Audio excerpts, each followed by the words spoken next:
Hello everyone, welcome back to my channel. If you are new here, welcome. I am Sanutha Bharadwaj and I create content on art, storytelling and just documenting my creative journey and my life. So if that interests you, subscribe and stick around and we'll get started with today's video. So in today's video, as you have already read in the title of this video, I'll be talking about a book that I feel like has had a major impact on my creative journey, and the book is The Artist's Way by Julia Cameron. And I've also shared some bits and pieces of my creative journey while I was reading this book. I used to do the artist date, the tasks, the theory. I've shared some parts of my creative journey while I was reading this book. You can check those out on my YouTube channel. Now, before I start talking about this video and why I think you should or should not read this, I want to tell you all why am I filming this video and why am I dedicating one whole video for a book. So basically, I've read many books in the past and most of them were self-improvement and self-help books, and I am still a reader, but the frequency has reduced in the last 1 to 2 years.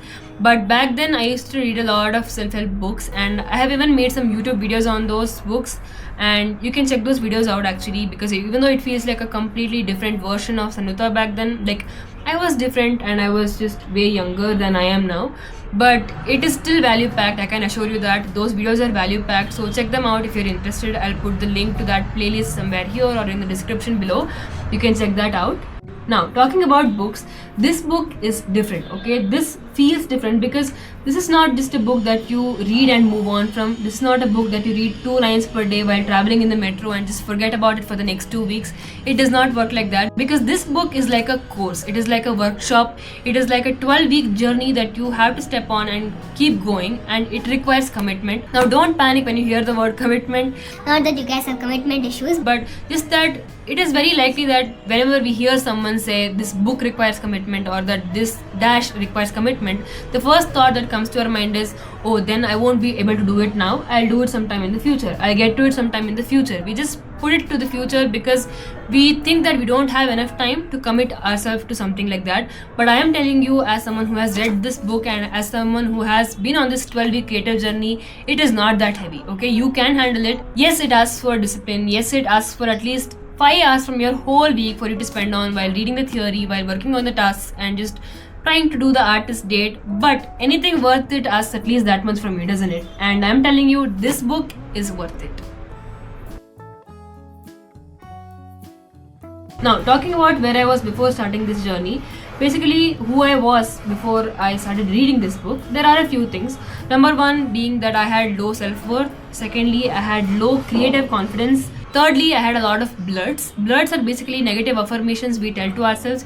It can be about anything, but for me, most of them was related to creativity, okay? But just to give you an example, one of them could be, I'm not an artist because all I do is copy. This could be a great example for a blurt, because blurts are basically negative affirmations that we have within ourselves that our inner psyche constantly tells us.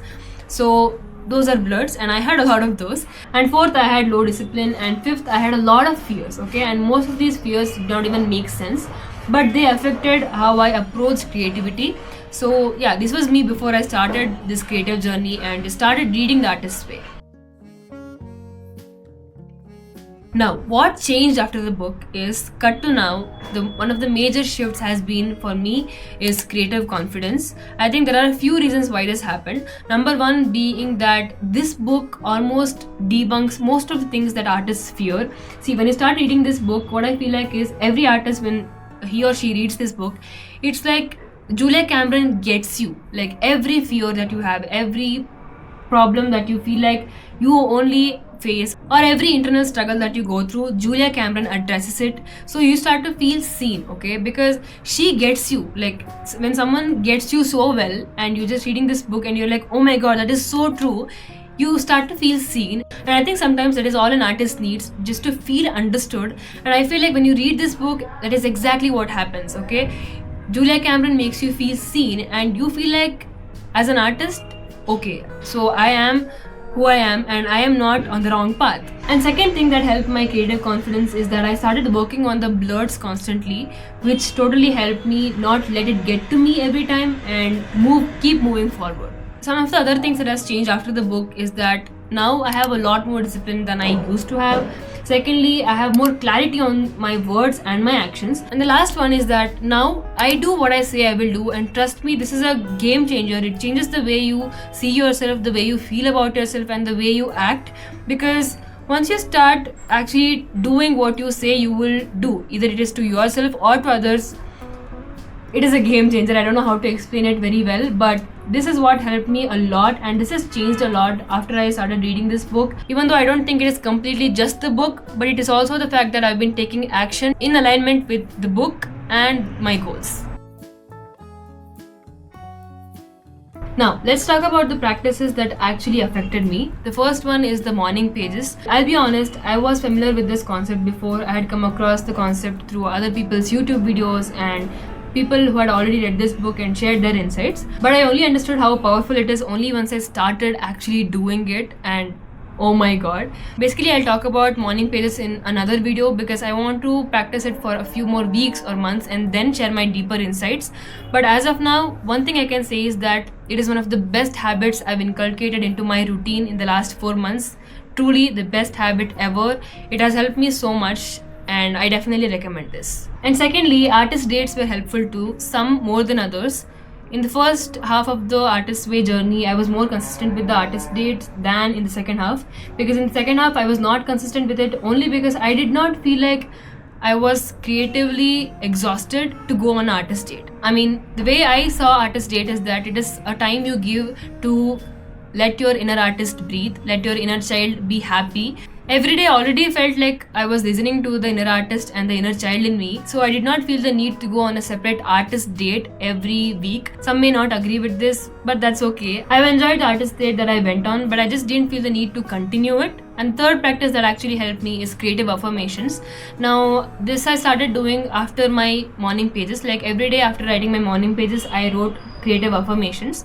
Now, these creative affirmations were basically the affirmations to replace and counter my blurs. Okay, like I said initially, one of the blurs could be that I am not an artist because I only copy. This is a negative affirmation / blurt. Okay, now the way to use creative affirmations to replace this is to tell yourself, I'm a brilliant and a prolific artist who is very much capable of creating original paintings. I create original paintings.